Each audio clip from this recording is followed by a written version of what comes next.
Guys, it is Friday the 22nd. I'm going to be making 2 old-fashioned chocolate pies today.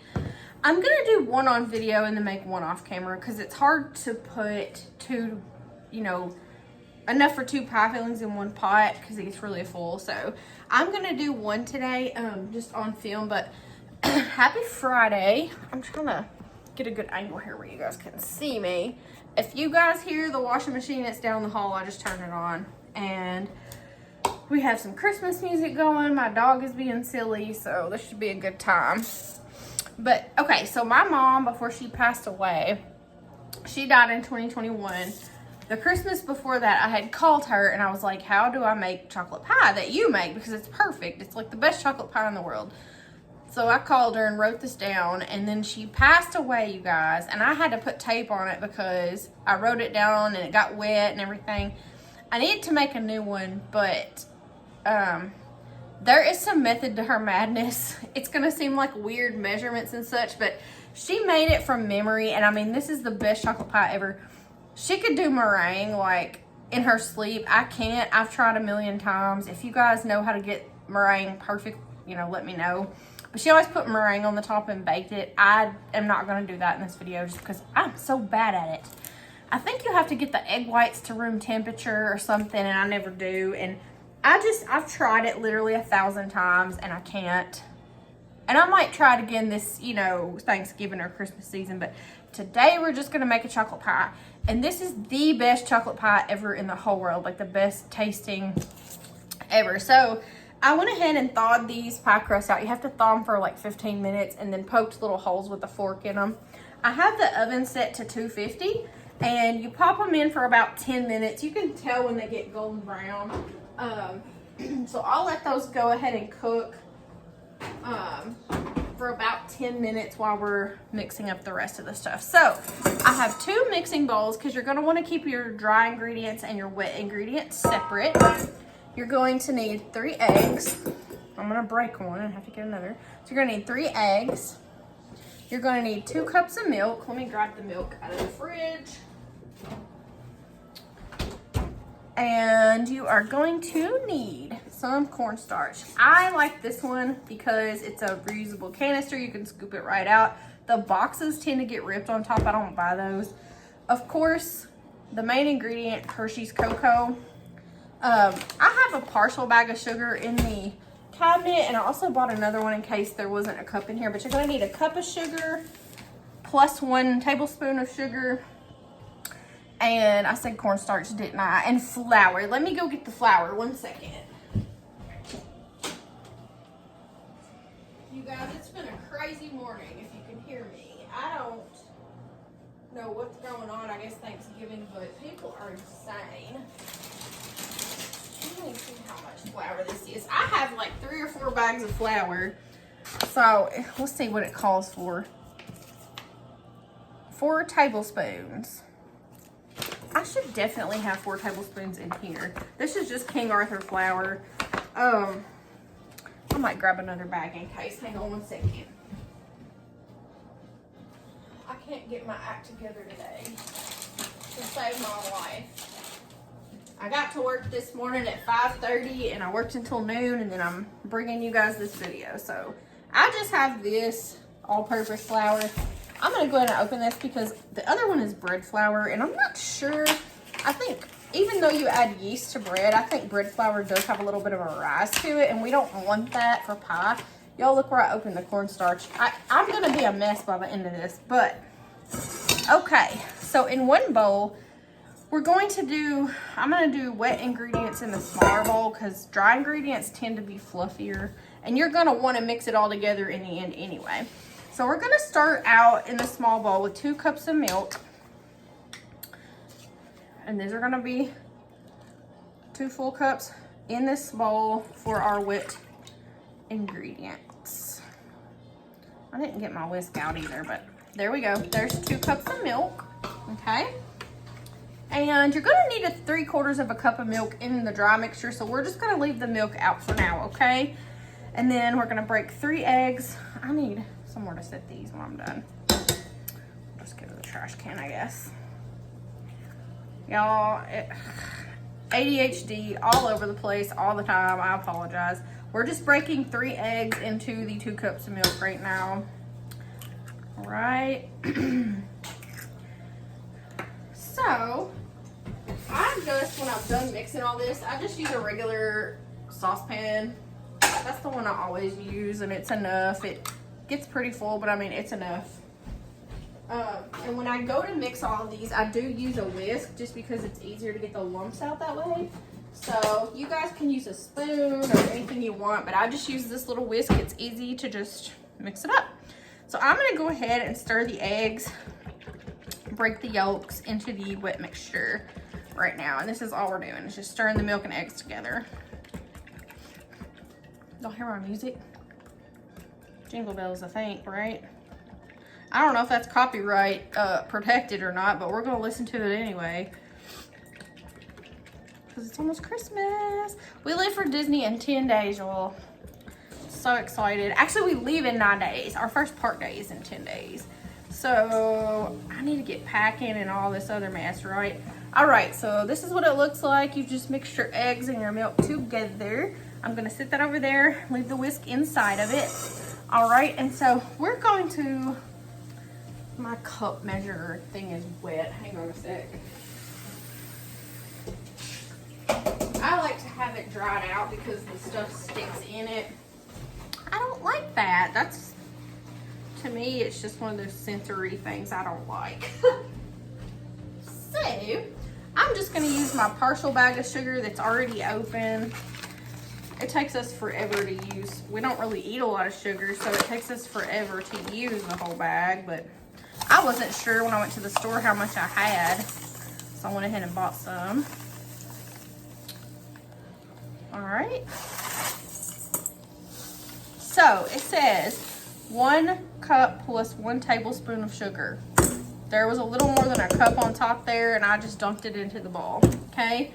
We're gonna do 4 tablespoons of flour. So you find your tablespoon. This is it. Yeah. So this is a tablespoon. It says 4 heaping tablespoons of flour. My mom was very clear on that. 1, 2, 3, 4. So this to me is a heaping tablespoon. And I've made this pie 1,000 times. This is how I make it every single time, and it comes out perfect, 10 out of 10 every time. All right, so next is 4 tablespoons of our cocoa powder. This does not say heaping because if you use 4 heaping tablespoons of this cocoa powder, your pie will be bitter. Believe you me. I'm gonna get a butter knife to scrape off the excess because I do not want a bitter pie. So what have you guys been doing this week? How's your week going? 1, comment down below if you know the purpose of poking holes in the pie crust, because I don't. It's just something my mom always did. 2, her mother-in-law, my dad's mom, taught her how to cook for the most part, and this was her pie recipe. My mom just, you know, inherited that. Whenever her and my dad were married, she would go over there and help her cook on Thanksgiving and Christmas. That's 3. And so this is the pie she always made. It was always so delicious. One of these days I am going to master meringue, you guys. Like, I'm so determined. So that's 4 level tablespoons. Okay.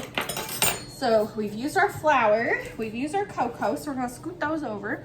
All right, 2 level tablespoons of cornstarch. Okay.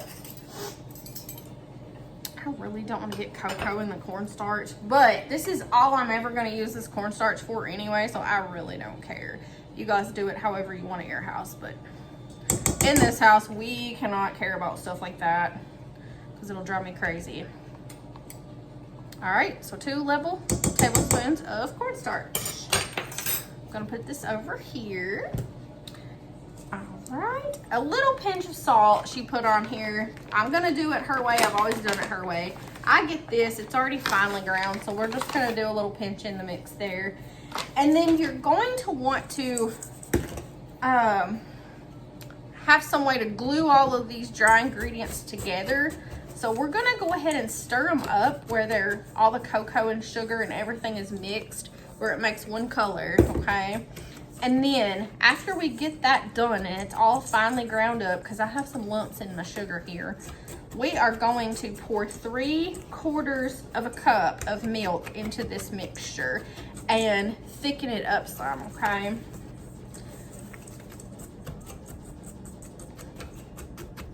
Sorry, I am on a mission here to mix this up. This smells good already, you guys. So what we have is a finely ground dry mixture here.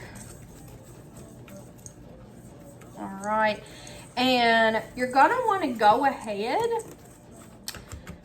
and pour your wet mixture into your pot over here on about a 4 or a 5. That's medium high. So we're gonna go ahead and get that going, and I'm gonna take a peek at these pie crusts right now, just to make sure they're not burning, and they're not. They're just now getting to where they look a little solid now. So I'm gonna go ahead and put water in this bowl so it doesn't get crusty, okay?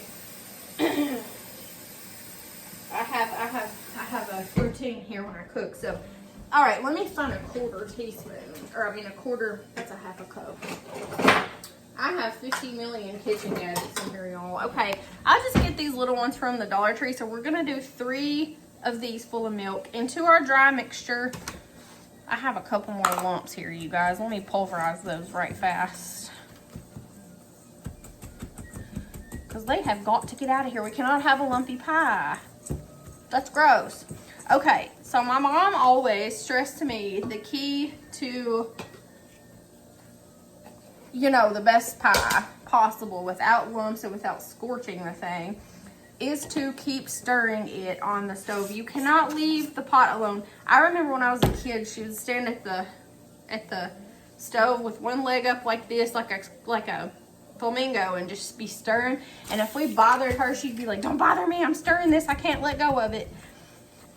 It was worth it because she made the best pie. Okay, so we're gonna do 3/4 cups of milk into our dry mixture. I'm gonna repeat myself a million times, and you guys will know how to make this pie because I have done so.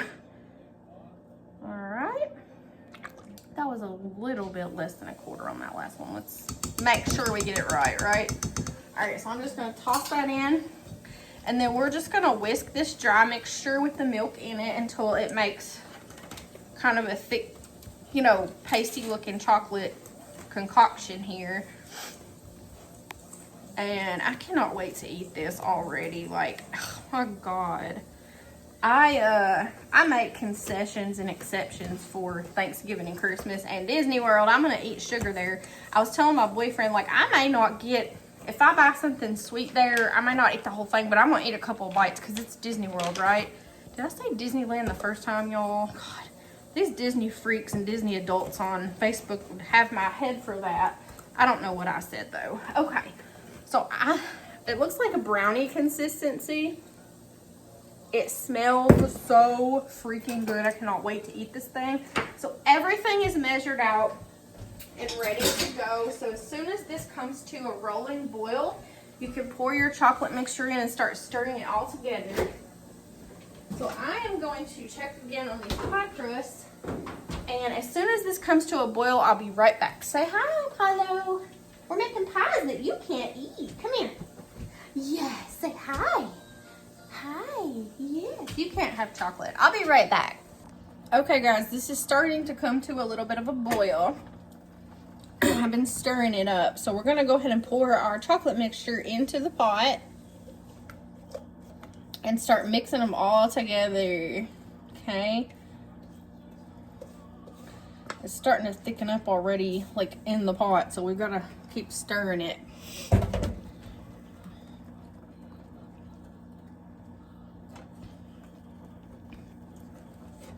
There's a lot of chocolate left in this bowl here, but we're going to try to get all that out, right?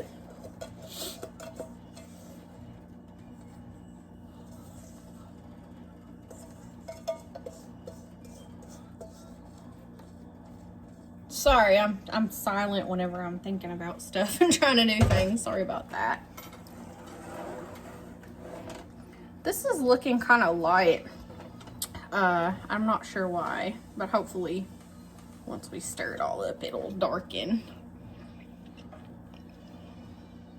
I think I might have the heat on too high a little. There we go.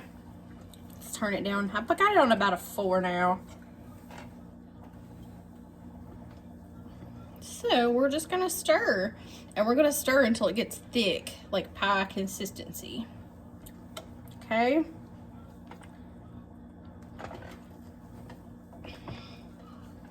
I have some lumps going on here. So we're just gonna stir those out, and we're gonna keep stirring until they go away.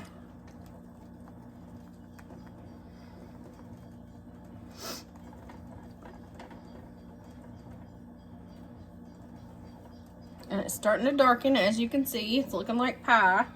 But it's not hot enough to thicken up yet. So I'm literally just gonna keep standing here and stirring, and I'll be right back. Okay, guys.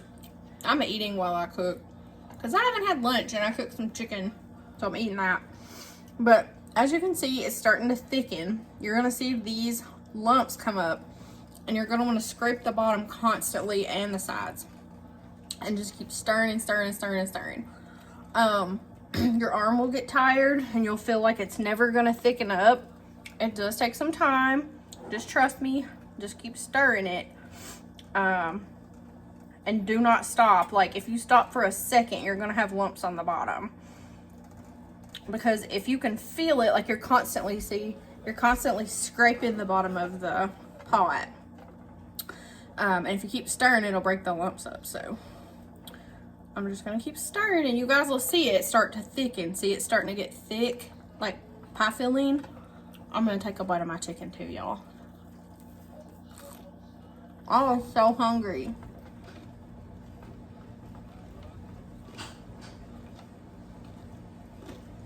Everyone on Spark has been ordering the Great Value brand, and they're called like world famous chicken tenders, and they're supposed to taste like Raising Cane's, which I've only ever had once or maybe twice.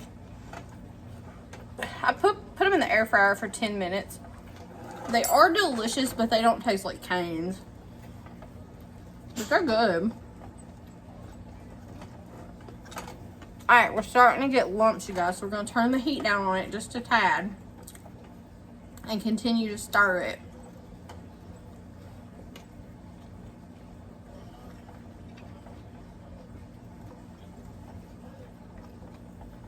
You're going to be fed up with stirring, but believe me, this pie will be worth it in the end.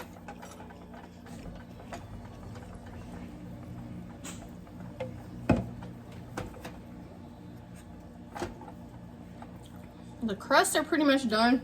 I think, I was looking at them, and I poked holes in both. One of them is flat. The other one, the middle's like puffing up, so I think that's the purpose of the holes, so that the crust doesn't puff up in the oven. So I think I answered my own question by not poking enough holes in the other one. I don't know. Alright, you guys, see how it's starting to make pie filling now? The cornstarch is the key ingredient to making it thick, that and the flour. So you can't leave anything out, or it's not going to taste right or be the right consistency. Alright, I'm going to keep stirring. I'll be right back. Okay, guys, this is the consistency that you want, where it doesn't drop out of the whisk very easily, okay? It's a little lumpy, but it's ready. It's ready to be poured into the pie shell whenever it's ready, so. Okay, guys, so the last step is just to pour the filling into the pie crust. And then you're just gonna pop it in the fridge for a while. I don't know exactly how long it takes. You can just look at it and tell that it's congealed and ready to be cut. I wanna say it at least takes a couple of hours. I can't remember, it's been a year since I made one of these. But I will say, I usually buy different pie crusts, but I got the Walmart kind. Usually I go to Kroger and I either get their brand or like a name brand. I do not like this Walmart pie crust at all. It took forever for it to get brown. Oh, excuse me. And one of them cracked on the bottom when it was cooking. So I don't like that. It wasn't cracked beforehand. I've never had that happen to any of the other ones. But, I mean, it'll still taste good. It's just, you know, it cracked or whatever. So I'm trying to scrape this all out of the pan here. And it's over full. Like, it's almost like we made too much. But I went by the recipe, so. Anyway, you guys, so that's that. Let me put this in the sink. So you just level it out. And like I said, if you know how to make meringue and make it really good, like, y'all can do that. And you pop it in the oven and brown the peaks on top, you know, for a few minutes. And then stick it in the fridge. But this is how we're making ours today. So I'm going to stick it in the fridge. And then we'll do a taste test here in a little bit.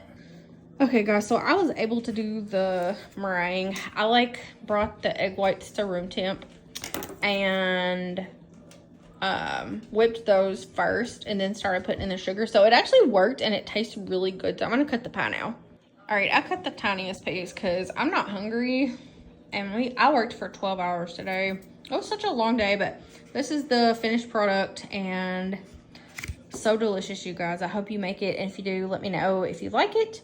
Go ahead and subscribe to my channel and comment down below if you tried this and if you liked it. And I'll see you in the next one.